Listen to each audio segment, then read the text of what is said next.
13 miles per hour, but it'll make a pass here at about 350 miles per hour for us, and we'll be able to see and hear how quiet this airplane is. It's one of those good neighbor airplanes. And Danny, listen, before you go, I know, you know, we've seen some airplanes make a lot of noise, but this ain't one of them, is it? No, this is a great combination. You know, as you mentioned, they took the best aspects of the Lockheed C-130, even the decommissioned Lockheed C-141. They took some aspects of that, and the giant C-5, which there happens to be one right over there at the throat. They took all You mean the that one we can't see through? Exactly. They took all of that combination and said, let's build one airplane that has the best aspects of all three of those things, and that's what Douglas did in Long Beach, and they got a winner. They got a winner. And one of the big things about it is it's a large airplane, oversized aircraft, but it has the short field characteristics of the C-130 to land and take off on unimproved, short, hostile airstrip. Get in, get out, and even back up. The design of the engines were such that they wouldn't be vacuum cleaners. The thrust would go upwards, so they wouldn't bring up a lot of dust and debris to be ingested into the engine in unimproved runways, out in the jungle areas or wherever it may be. Minimum crew, pilot, co-pilot, and one loadmaster. Amazing. Who has a remote control thing, and man, those rollers and the igloos and everything go on and off to with just one guy. So they hit a home run with that airplane in so many ways, so many aspects, and all the features on it are just well thought out.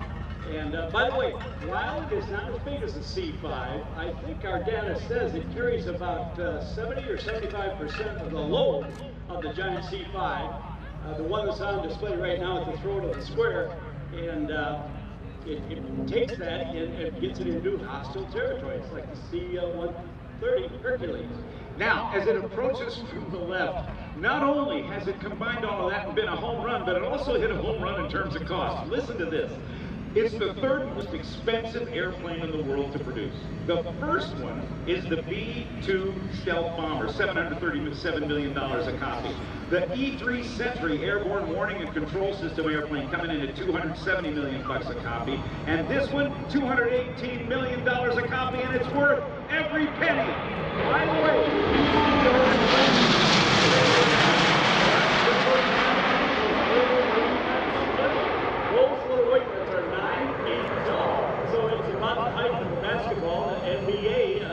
basketball hoop. That's how big the aircraft is. It's the other aspect. So, you know, coming off the assembly line, we were starting to lose customers and starting to lose motivation, and then the British came up and bought one, and in the country of Qatar, bought one, and if I remember right, they put it in the colors of their national airline. I had never seen it, I only read about it. And I'd like to see that one because that's kind of a jazzy paint job. Maybe they made it a version of their Air Force One. I'm not sure why they did that, but they were patriotic about it, and I think they bought 3. Other nations did. Spare parts are still being produced, made. That's what built, produced, made. Yes, that thing. And it's Sunday. Long Beach. And there's a few people working out there, but it's just a shame to see the production line out at McDonald Douglas at Long Beach, California, and the 405 freeway. Gosh, it's quiet out there. It's quiet in terms of aircraft being produced, like the DC-9, the DC-10, the KC-10, and this great aircraft. It's inbound now for its slow speed pass. This is about 140 miles an hour. The leading edge slats are down. The trailing edge flaps are down. The power is up a little bit, so it'll be a little noisy. But just think, coming in, this airplane could do this at a maximum gross weight of over 580,000 pounds. And you'll see, just like the Lockheed C-130, it has big aluminum oversized tires. That spreads the weight forward.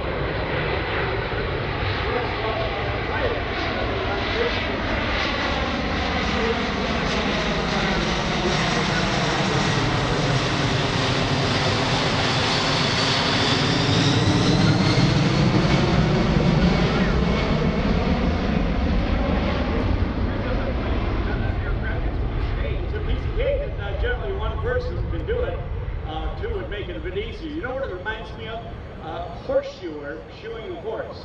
The horse is on all 4 legs, and then the particular hook that's going to get reshoot comes up. The horse doesn't mind, he just hangs there on 3 legs. They change the horseshoe.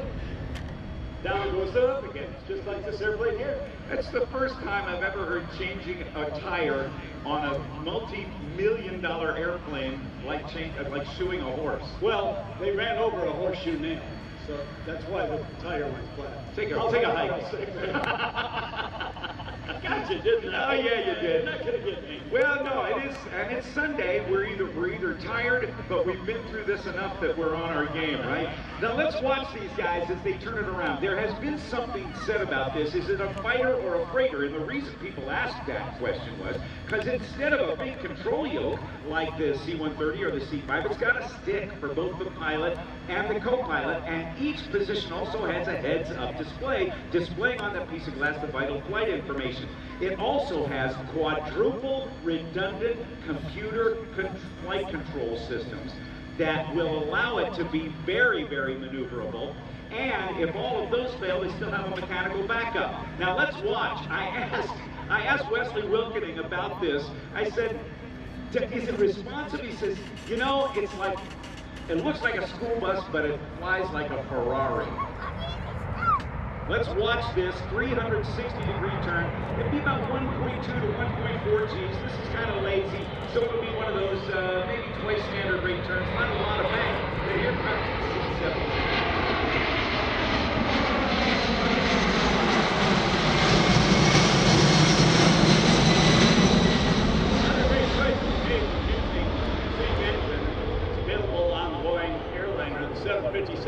Because those engines are available all around the world. If you got an aircraft down, like the C-17 down, you're waiting for an engine, you can buy one or get one from a very close nation, have it shipped in and have it changed in a very short period of time. No exotic engines, no engines that are back at the depot in the United States having to be transported over. That's another great feature. They are, of course, smokeless and super quiet as per the noise and smoke requirements of the FAA some years ago, to keep the environment clean and to keep the neighborhoods free of heavy decibel levels from this aircraft.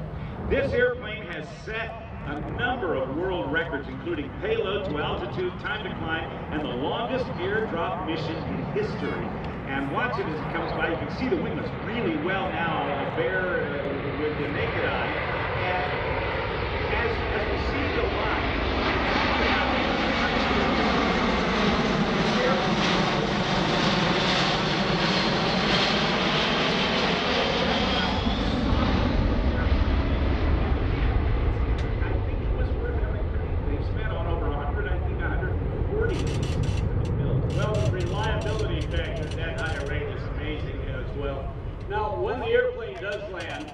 several things.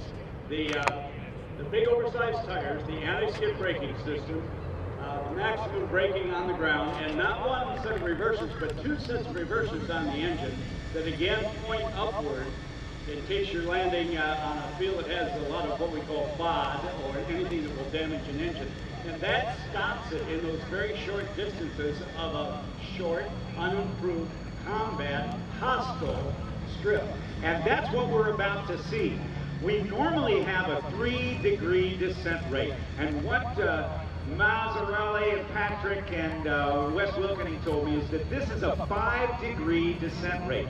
Now, we've heard how quiet it is.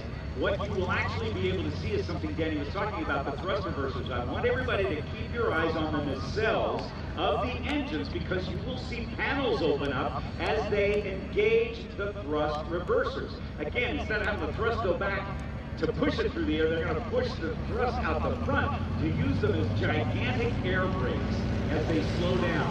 And here comes this 5-degree descent rate. Let's watch this C-17 Globemaster III. Right now, they're on a speed that is about 130% of the stall speed of the wing, or the point at which it cannot support the airplane in the air anymore. If they had to go around right this, they could up to a 30-degree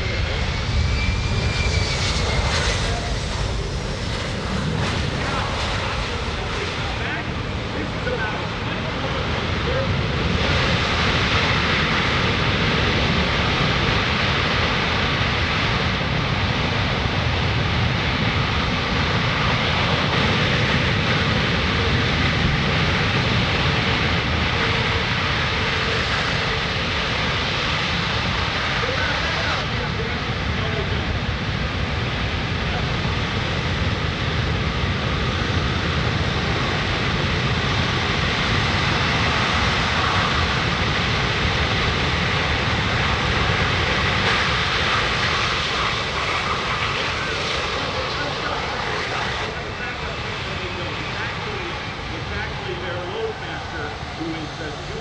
the work of making sure they back up properly. So, I don't know why they couldn't just get rid of that.